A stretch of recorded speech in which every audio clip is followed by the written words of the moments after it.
Hey folks, Steve here with another Dark Valley video. Today we're going to be looking at turn 31, and I hope folks enjoyed yesterday's Bam Bam Bam 3 videos covered, and very circumstantial situation there.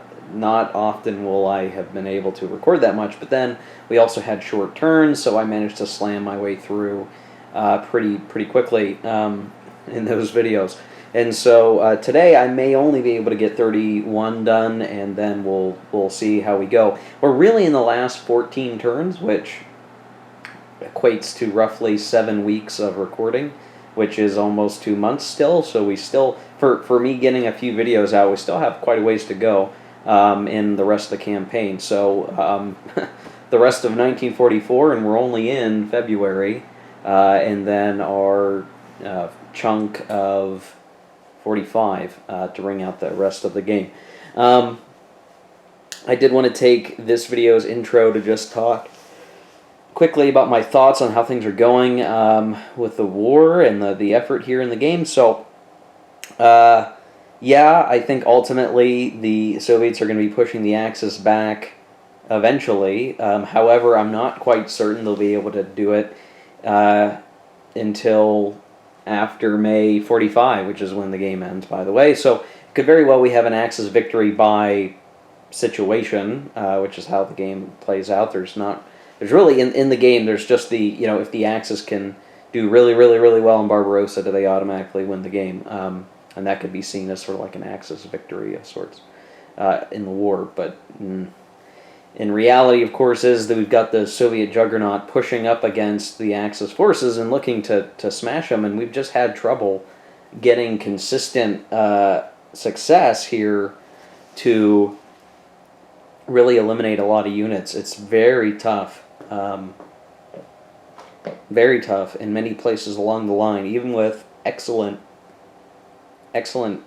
support markers and everything else to smash units and get really good combat results. Even EX results that we've gotten have kind of been replaced by both sides. So it's like, eliminating units is one component, getting better positioning is the other, and we've still got a lot of ways, a lot further to go, really, to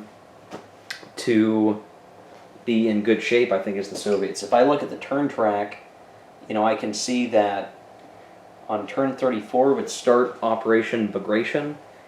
So we have like 1, 2, 3, 4, well, really 3 turns to match history, and where history is at that point for Operation Bagration in the last scenario that you can set up separately in the game. Runs along a line that's, let's see if I can find it, like from Odessa down here, and it snakes up through here. And so that really means, like, to be on time, the Soviets basically need to reclaim all of Ukraine, basically, is what needs to happen. And we're still pretty far away from that. Now, Kiev is starting to be closer to the Soviet line, but we still have so much beyond the Dnieper River and Crimea and everything else, and so there's a lot of ground that we need to cover in 3 short turns, and I'm not sure we're going to be at the Bagration line by the time we get there. It's going to be bad. It's going to be kind of a marker to say, like, are we doomed here? Are the Soviets just so far behind that there's nothing we can do to catch up and win the game? I think that's feasible. I think it's possible that we're in that state, but we'll see. I might get to turn 40 and be like, okay, there's no way the Soviets are going to win.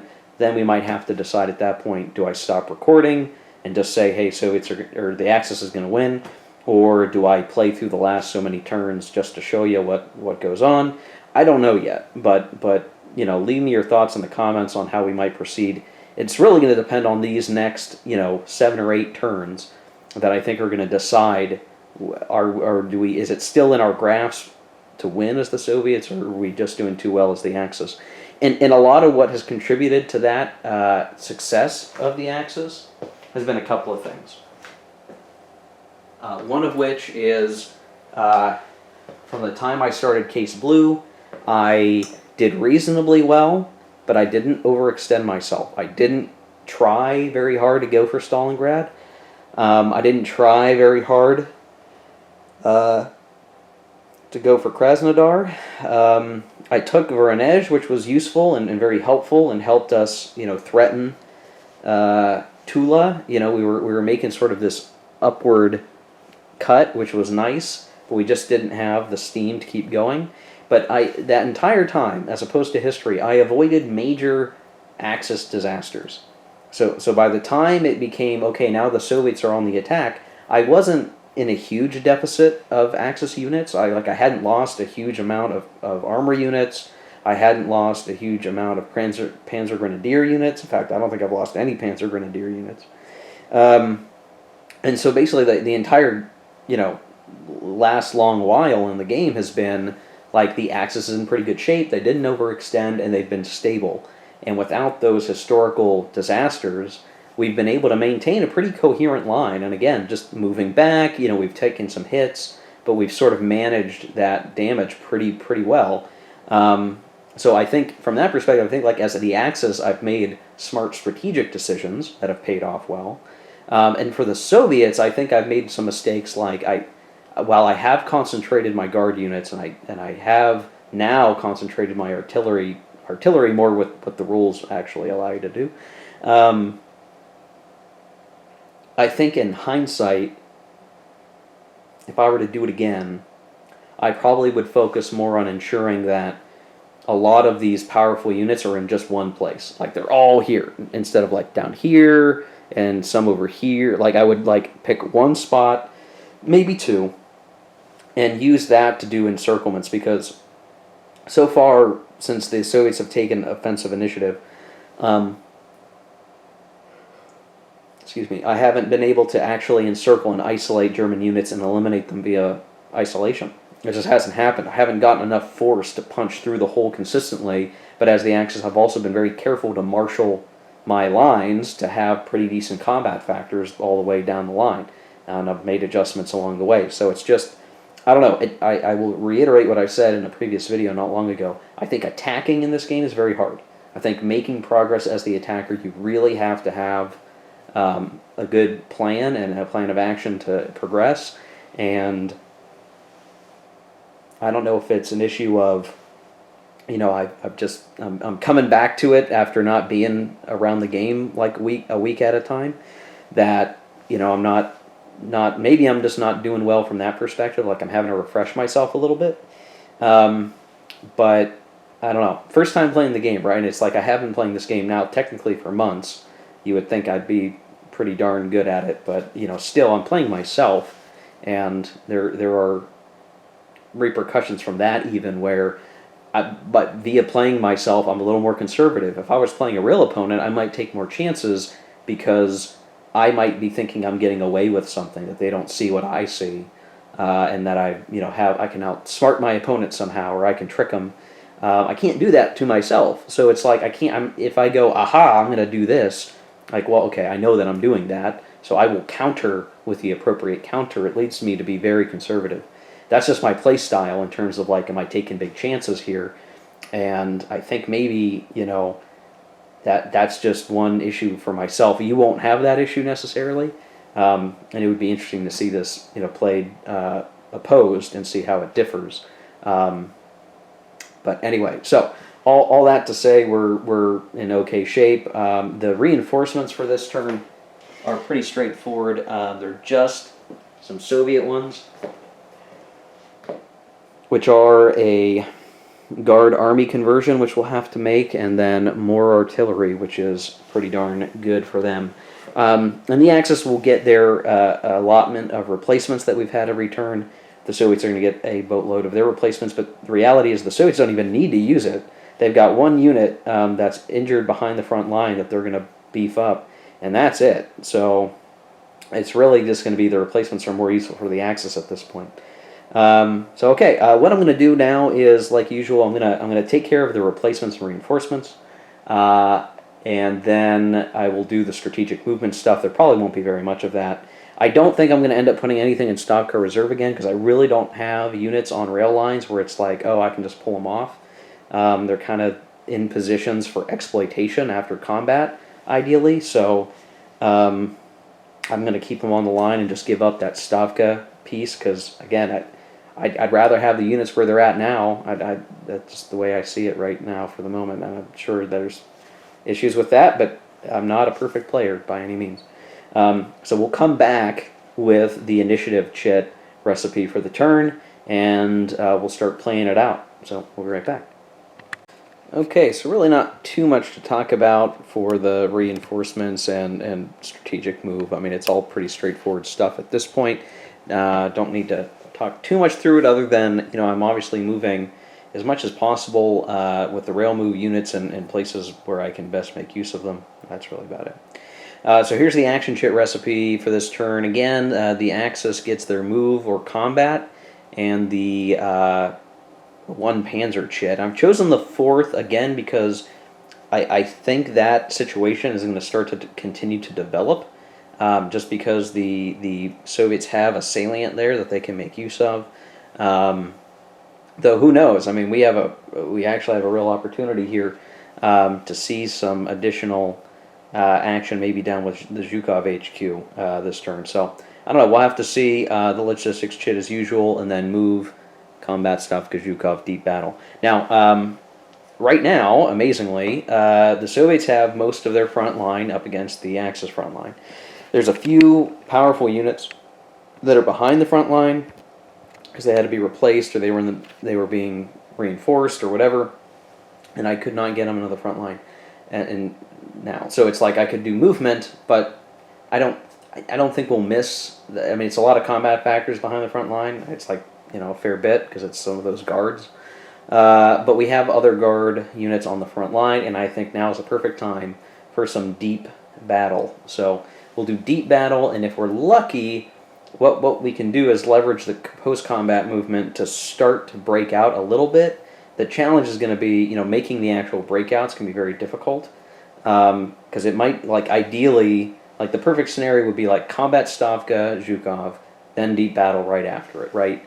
One combat to smack the line pretty good, second combat to smack it even better, and then surge through the gap. But the odds of us actually having that come up aren't that great, and I think now's the perfect opportunity to try to again force the Axis off their center of gravity. So that's what we're going to try to do. We're going to do deep battle with the Soviet initiative chit, and very likely, we've got our HQ right there. There's some units on top of Stavka. Right here is the magic zone right now, where we've got a lot of combat factors. We really want to cut down this way. We really want to cause a problem. If we can get down here, take Kiev, get these rail lines opened up so we can get reinforcements here. We're going to be way deep behind the Axis line, and we can start playing around with grabbing these lines down here and basically just cut these guys out of supply, maybe. I mean, I don't think we'll make that deep of a penetration, but we're going to create a circumstance where the Axis will have no choice but to try to counterattack, to open up the lines or pull far back, and it's just going to cause a disruption the whole way around. So we'll see what happens here. When I come back, we will have conducted the deep battle and post-combat movement, and we'll see if the Soviets manage to make anything happen here. Okay, well, we actually were able to do fairly well. The artillery managed to get a couple of step losses on the Axis. We ended up with an EX result here that was kind of bloody for the Soviets, but hey, we'll take it. You can see we're starting to poke some Zoc holes in the line a bit. And then even up here we forced a retreat, and we got some of the units sort of moved up into position. So as far as those combats could have gone, they went pretty well. The only thing we lost was I had an assault army destroyed, which at this point it should be pretty easy for the Soviets to get that back in rotation. So yeah, pretty good. Not the best, and the problem is the existing Zocs around where I made penetrations, I couldn't really make the post-combat move do much more for us, but I think that's okay. We're doing all right. So I'm going to go to the cup now, and we'll see what comes out. Obviously, if the Axis get their chit, they're going to move back, right? They're going to try to fix their line. But maybe if we're lucky, we'll see the Soviets actually get to do a combat Stavka Zhukov. That would be ideal for them, I think, at the moment. And we get, nope, okay, Axis move. Axis move, and yeah, not combat, that's for sure. I mean, somebody mentioned the combat's about a counterattack somewhere. I don't have the factors to do that. I'm going to lose more Axis units on attacking at this point. There's a couple of spots I've got picked out that if I deplete the line of the Soviets a little bit there's a couple of spots I could try, but it's just not worth it. I mean, what am I going to do? I'm going to punch the Soviets and they're going to replace it, where my guys are going to start to go away. I need to keep my line in ship shape here. So with this move, I'm going to do what I usually have done, right? We're going to shift as much as possible. Everybody's sort of around and back to fill the gaps in the lines, and then sort of have everything corrected from there. We'll see how successful I am in doing that. You can see it's like I got to cover two holes here. I got to move these guys around this way. I've got to move everything sort of like that and pull these guys back is really what's going to need to happen. So I'm going to take care of the Axis move, and then we'll come back and we'll keep drawing from the chit. Okay. All right, here we are post-Axis movement. So I've kept the line up here. Then we're wrapping around in front of Smolensk, down, down, down. And I held here because that's Gamel, and it's a city. I can stick my line there for now, and I might be able to hold it. And then on down the line with the 1 hex in between, and I decided I'd hold on to Stalino for a turn if I can. I've given up some of the rough terrain that I was in, but I think we'll anchor ourselves at Stalino and hope for the best. So, yeah, doing okay there for the Axis, an okay retreat. We were able to keep the lines mostly in decent shape as we pulled back. So, going to the cup now, we get, okay, well this is good. I pulled Soviet movement, so this is good for the Soviets. They have an opportunity to just chase the Axis, and then we'll get our combat Stavka Zhukov, very likely, and we'll be able to hit them again. And hopefully, let's see, there's not many options left for the Axis. I think this is a good, the chit order is coming out pretty good for the Soviets this turn.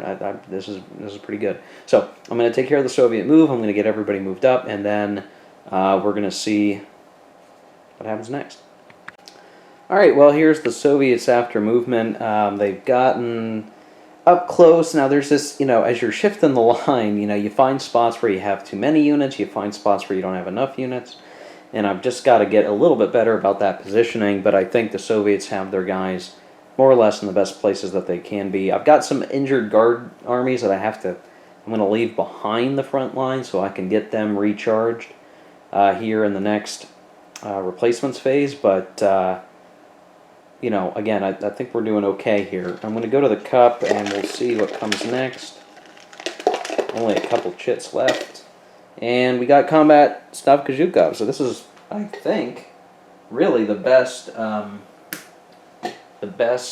order that things could have gone in, I guess. So now we have an opportunity here to hit guys pretty hard. See if there's any gotchas here. I think we're in good shape. So yeah, we're gonna get to do some action down here. Even maybe we'll take Stalino. I don't think. Well, yeah, we'll see. I think I need to get another hex next to Stalino before I can really take it. But all around here, we've got plenty of artillery that can fire again, and that's going to take some steps off the Axis and everything else. So very good chit order for the Soviets this turn. Very good. So I'm going to take myself off camera again. We're going to do the combats within range of Stavka, so over here, and then Zhukov, who's down here, we can actually do a little bit of stuff.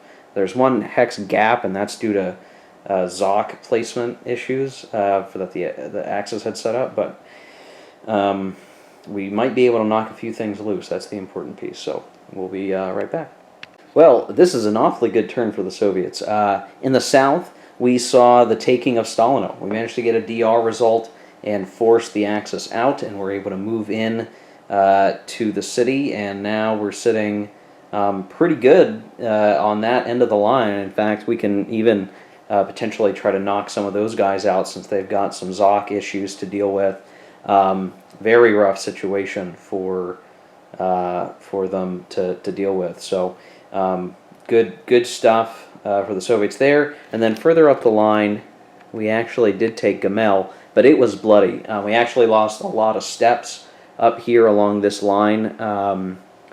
And so I'm a little worried that maybe we depleted ourselves a little bit. The Axis maybe could actually try to attack somewhere and cause some problems there for the Soviets. Not a systemic one, that would be a strategic level blunder, but we may have spent ourselves just taking Gamel. It's nice to have, though, so we'll take that for what we can at the moment. And so, yeah, there we go.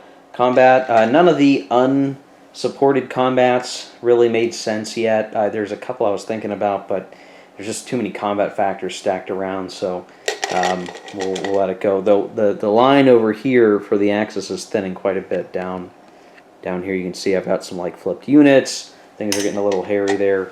So we'll pull the next chit.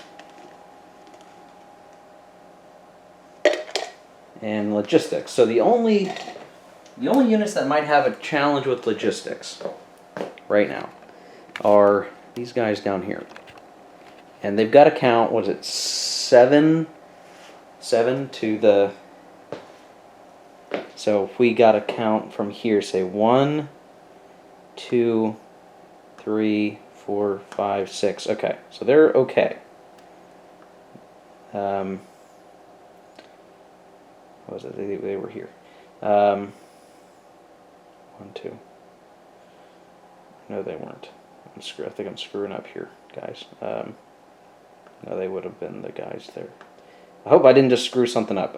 It's been a long day. So, 1, 2, 3, 4, 5, 6. Yeah, they're still in supply. So, not an issue yet, but obviously things are getting hairy down there. I'll have to review that footage just to see if I screwed up. I'll fix that if I have to later. Okay, and so the only chits left are all Axis stuff.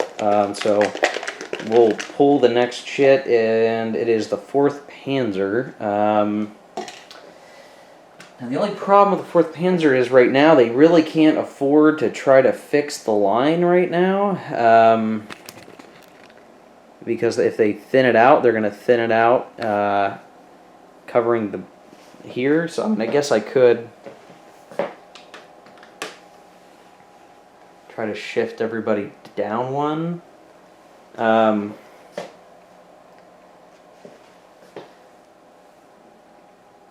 2, 3. No, I don't think I can. I'm going to have to let that go. I'm going to let that activation go. There's nothing more I can really do to activate. The one thing I can try is to get... oof,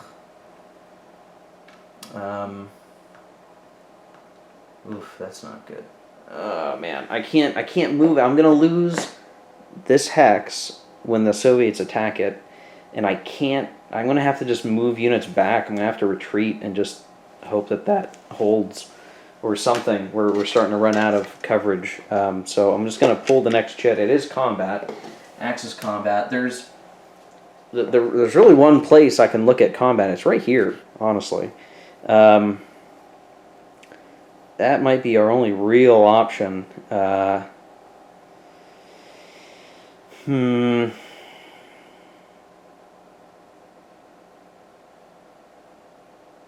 Trying to think. Yeah, I don't know.